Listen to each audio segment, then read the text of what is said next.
The officer is one of 13 people charged in an organized crime roundup that federal investigators call Operation Thunderstruck. The crimes include money laundering that involved the purchase of cars from a local dealership and wire transfers to various banks. As for Patrol Officer Michael Roundsville's role, investigators say he searched a national law enforcement database without permission to look into the history of an undercover agent who was working on this case. Now Roundsville faces up to 5 years in prison. Channel 4's Francesca Amaker visited the car dealership named in the indictment. Francesca, an employee you spoke with denies the allegations. Absolutely denies the allegation, also says that he's angry and upset at the entire situation. He says that his boss would never conduct such a crime. He says that JSO got it wrong in this instance. Operation Thunderstruck has now struck down 13 Jacksonville people, all accused of various federal criminal offenses. The crimes range from conspiracy to commit money laundering to narcotics trafficking.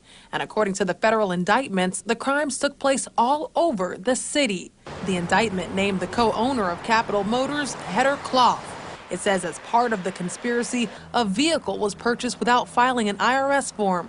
We spoke to an employee here who denied the accusation.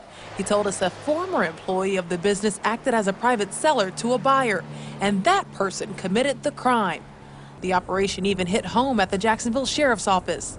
The indictment says one of their own, Officer Michael Roundsville, accessed the National Crime Information Center database, and he was able to obtain the criminal history of an undercover agent after a suspect requested the agent's personal information.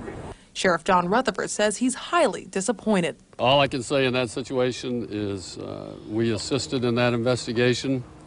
We believe in holding everybody accountable, obviously, and that officer is going to be held accountable. And when asked if the officer will be fired, as quickly as possible. I mean, we have due processes that we have to go through. The indictment also revealed that for 6 months, an undercover agent asked several individuals to launder money that he claimed was made from selling drugs. But the indictment does not specify from whom. Now, again, going back to that officer, we are told that he's on voluntary leave without pay. And as you heard from the sheriff, he plans to terminate this officer. And again, this officer was picked up this morning because of this crime.